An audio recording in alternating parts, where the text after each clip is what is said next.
Assalamualaikum warahmatullahi wabarakatuh.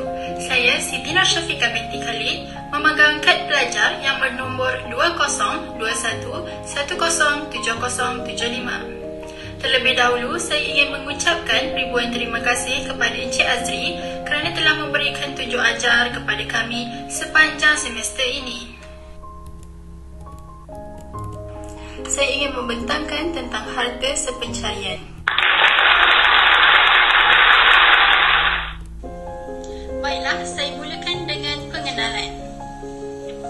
Harta sepencarian merupakan suatu amalan yang telah diaplikasikan serta diamalkan oleh masyarakat Melayu dalam kehidupan mereka dan seiring dengan adat. Kerana apa?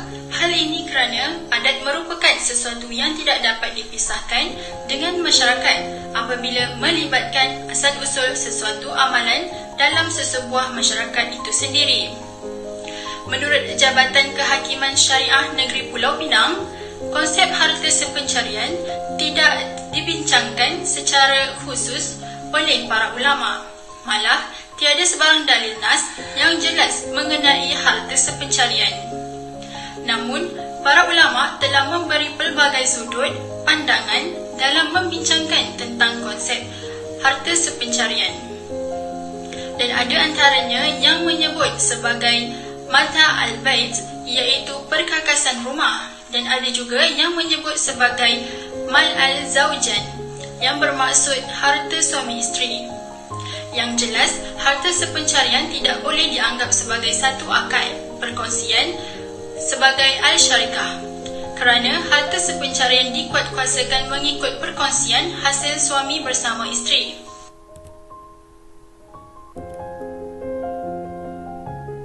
Seterusnya, kita lihat kepada konsep harta sepencarian. Menurut Kamus Dewan Bahasa dan Pustaka, harta sepencarian ditarifkan sebagai harta yang diperoleh daripada usaha suami isteri.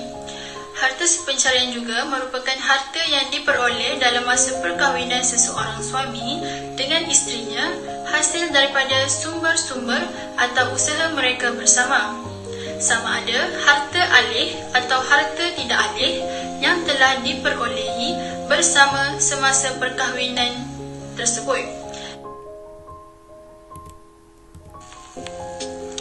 Mengikut Akta Undang-Undang Keluarga Islam Wilayah Persekutuan, harta sepencarian ditarifkan dengan harta yang diperoleh bersama oleh suami isteri semasa perkahwinan yang berkuat kuasa mengikut syarat-syarat yang ditentukan oleh hukum syarak. Manakala mengikut Akta Undang-Undang Negeri Sembilan pula mendefinisikan harta sepencarian sebagai harta yang diperoleh oleh suami isteri sama ada secara langsung atau secara tidak langsung semasa perkahwinan berkuat kuasa mengikut syarat-syarat yang ditentukan oleh syarak. Slide seterusnya ialah berkaitan punca berlakunya isu harta sepencarian. Yang pertama ialah penceraian. Apabila satu pasangan suami isteri bercerai, masing-masing akan menuntut harta dan juga usaha yang telah mereka sumbangkan ketika pernikahan mereka berlangsung. Maka dari itu, timbullah pertikaian mengenai takat sumbangan masing-masing dan menjadikan harta sepencarian sebagai isu utama dalam perceraian tersebut. Namun, tidak ramai pasangan suami isteri mengambil tahu atau faham tentang konsep harta sepencarian yang diiktiraf di bawah Undang-Undang Keluarga Islam. Hal ini termasuk mengenai sejauh manakah wujudnya hak masing-masing dalam menuntut harta ini di mahkamah. Seperti yang telah dinyatakan sebentar tadi, tafsiran dalam enakmen Undang-Undang Keluarga Islam, harta sepencarian diiktirafkan sebagai harta yang diperoleh bersama suami isteri ketika perkahwinan berkuat kuasa yang mengikut hukum syarak. Yang kedua ialah pemilikan harta oleh golongan wanita. Isu sepencarian sering dikaitkan dengan isu pemilikan harta oleh golongan wanita, di mana isu pemilikan ini timbul apabila terdapat sesetengah pihak menyatakan pendapat bahawa wanita tidak berhak dalam memiliki harta mengikut sesuatu adat masyarakat, misalnya adat perpati di Negeri Sembilan. Namun, Al-Quran ada menyebut tentang orang lelaki ada bahagian daripada apa yang mereka usahakan, dan orang perempuan pula ada bahagian daripada apa yang mereka usahakan, iaitu dari surah An-Nisa ayat 32. Berdasarkan ayat tersebut, pembahagian sememangnya telah ditetapkan sama rata dan tidak perlu dipertikaikan lagi kerana hak wanita dalam harta benda itu adalah bergantung pada harta yang dicari olehnya sendiri. Itu, mana-mana pihak pun tidak berhak sama sekali dalam mempertikaikan pemilikan harta oleh golongan wanita ini. Secara jelasnya telah diperincikan dalam Al-Quran bahawa setiap harta perlu dibahagi sama rata mengikut usaha-usaha masing-masing.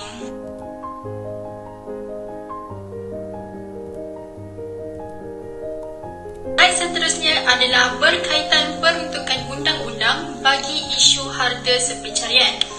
Baiklah, harta sepencarian pada asalnya hanya mengikut budaya masyarakat Melayu. Namun, timbulnya pelbagai isu di kalangan individu yang ingin menuntut harta sepencarian ini. Maka, undang-undang memperuntukkan akta bagi menunjukkan keadilan untuk mementingkan hukum syarak dalam setiap pembahagian harta sepencarian yang dilakukan. Menurut Seksyen 2, Akta Undang-Undang Keluarga Islam Wilayah Persekutuan 1984, harta sepencarian merupakan harta yang diperoleh bersama antara suami dan isteri semasa perkahwinan berkuat kuasa mengikut syarat-syarat yang ditentukan oleh hukum syarak seperti yang telah dinyatakan di atas. Namun begitu, sebelum mahkamah meneruskan penghakiman ini, pihak mahkamah akan melihat kepada bidang kuasa terlebih dahulu. Contohnya seperti tuntutan harta sepencarian dari hukum syarak dan juga undang-undang. Secara amnya, pembahagian dalam harta sepencarian ini merangkumi 3 bahagian, iaitu pembahagian sepertiga kepada isteri, yang kedua pembahagian sama rata, dan yang ketiga pembahagian lebih separuh kepada isteri. Walau bagaimanapun, dalam enakmen Mahkamah Syariah Terengganu 2001, Mahkamah Tinggi Syariah merupakan bidang kuasa asal bagi harta sepencarian. Yang kedua adalah merupakan peruntukan Undang-Undang Negeri Terengganu di bawah enakmen 12 tahun 1985. Menurut Undang-Undang Keluarga Islam Seksyen 57 berkaitan kuasa mahkamah dalam memerintah pembahagian harta sepencarian. Mahkamah mempunyai kuasa apabila membenarkan lafaz talak atau membuat suatu perintah penceraian. Mahkamah akan memerintah supaya harta sepencarian yang dikumpul oleh pihak berkaitan ketika tempoh perkahwinan dengan usaha bersama supaya membahagi hasil jualan dari menjual mana-mana aset yang berkaitan harta sepencarian. Berdasarkan bidang kuasa tersebut, pihak mahkamah perlu mengambil perhatian tentang takat sumbangan masing-masing yang telah dibuat oleh kedua-dua belah pihak sama ada dalam bentuk wang, harta atau kerja bagi memperolehi aset-aset tersebut. Ataupun apa-apa hutang yang terhutang oleh salah seorang pihak yang telah dilakukan sama ada isteri ataupun suami bagi manfaat mereka bersama serta keperluan anak-anak yang belum dewasa dari perkahwinan itu. Walau bagaimanapun, berdasarkan peruntukan Undang-Undang ketiga iaitu Enakmen 3 2005, bahagian 4, penjagaan Seksyen 108, terdapat perintah tegahan bagi melupuskan harta sepencarian. Mahkamah boleh mengambil tindakan untuk melupuskan harta sepencarian berdasarkan permohonan oleh mana-mana pihak sama ada suami atau isteri kepada perkahwinan tersebut apabila terdapat sesuatu prosiding hal ehwal suami isteri yang masih belum selesai di mahkamah. Atau dalam prosiding tersebut, mahkamah boleh membuat perintah di bawah Seksyen 122, iaitu pihak mahkamah mempunyai kuasa dalam mengeluarkan suatu perintah tegahan, menahan suami atau isteri atau mengikut mana-mana yang berkenaan daripada melupuskan apa-apa harta yang telah diperolehi bersama semasa perkahwinan mereka berkuat kuasa. Jika mahkamah berpuas hati dan difikirkan perlu untuk membuat demikian, mahkamah akan merujuk peruntukan undang-undang tersebut untuk proses harta sepencarian yang dibahagikan secara adil, iaitu dibahagi kepada kedua-dua belah pihak. Berdasarkan undang-undang tersebut, peruntukan yang telah ditetapkan adalah membahagikan secara sama rata.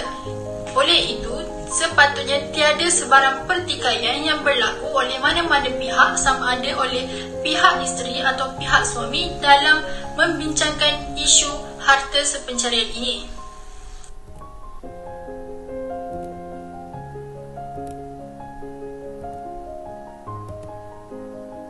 Seterusnya, saya akan menerangkan bagaimana cara untuk mengatasi isu harta sepencarian. Mengikut Roberts atau Kamarul Zaman lawan Umi Kalsum pada tahun 1966, iaitu dalam kes Milah lawan Jamil, pembahagian sama rata, iaitu dalam kes seorang isteri yang membuat sumbangan keuangan atau harta itu telah didaftarkan kepada kedua-dua nama suami dan isteri. Jadi, secara umumnya, pembahagian harta ini akan diberi dengan sama rata antara suami dan juga isteri. Hal ini demikian kerana akta sumbangan mereka adalah seiring. Selain itu, pembahagian lebih separuh kepada isteri apabila isteri yang menentukan bahawa dia memberi lebih sumbangan daripada suami. Contohnya, dengan memberi sumbangan keuangan dan juga menjaga rumah tangga, dan perlu diberi bahagian yang lebih daripada separuh harta sepencarian tersebut.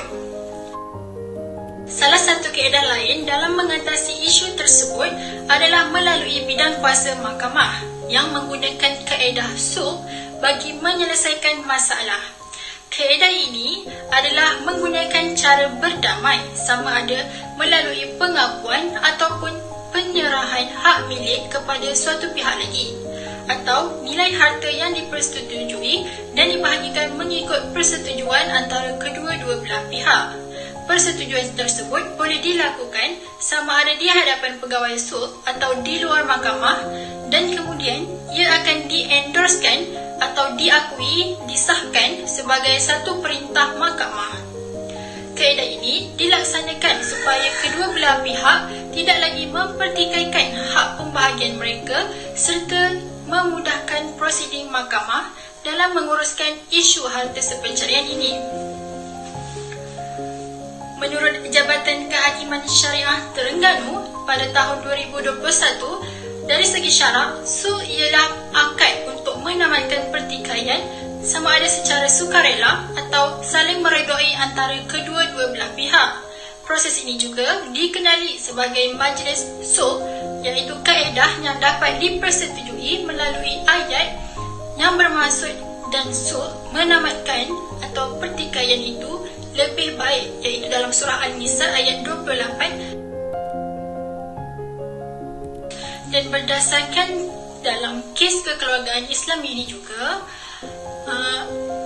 kata-kata Sayyidina Umar Al-Khattab dapat menjelaskan tentang kaedah sulh ini, iaitu suruhlah mereka yang bertelingkah supaya duduk semeja agar mereka berunding.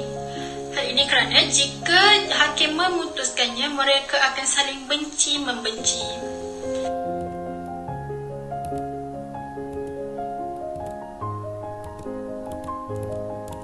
Akhir sekali, kesimpulannya, pengkaji telah mengkaji pelbagai konsep harta sepencarian dan punca berlakunya isu harta sepencarian serta memahami peruntukan undang-undang bagi isu harta sepencarian ini yang telah ditetapkan oleh syarak. Bagi objektif pertama, iaitu mengkaji konsep harta sepencarian yang dikatakan hanya soal adat resam dan memahami pandangan sarjana lain. Pengkajian Pengkaji telah meneliti konsep harta sepencarian dari pelbagai sudut dan pendapat oleh para sarjana, dan dapat dirumuskan bahawa harta sepencarian adalah harta hasil usaha dari suami dan isteri. Harta sepencarian juga telah dikanunkan dalam perundangan dan mengikut prinsip-prinsip hukum syarak. Perkara tersebut dapat dibuktikan dalam kaedah fiqh Islam seperti yang telah dijelaskan oleh Al-Sayuti dalam kitabnya. Berdasarkan perkara tersebut, adat rasam sesuatu bangsa dan kaum yang tidak bertentangan dengan Islam adalah boleh diterima pakai sebagai sebahagian daripada peraturan hidup dan juga perundangan bagi sesebuah negara. Ia juga merupakan sebagai simbol peradaban Melayu dan adat istiadat yang berkembang dan juga yang akhirnya menjadi sebahagian daripada undang-undang negara. Akhir sekali, masyarakat sepatutnya cakna tentang isu pengurusan dalam pembahagian harta, sama ada harta sepencarian maupun harta-harta yang lain seperti harta faraid dan sebagainya. Sekian, terima kasih daripada saya. Assalamualaikum warahmatullahi wabarakatuh.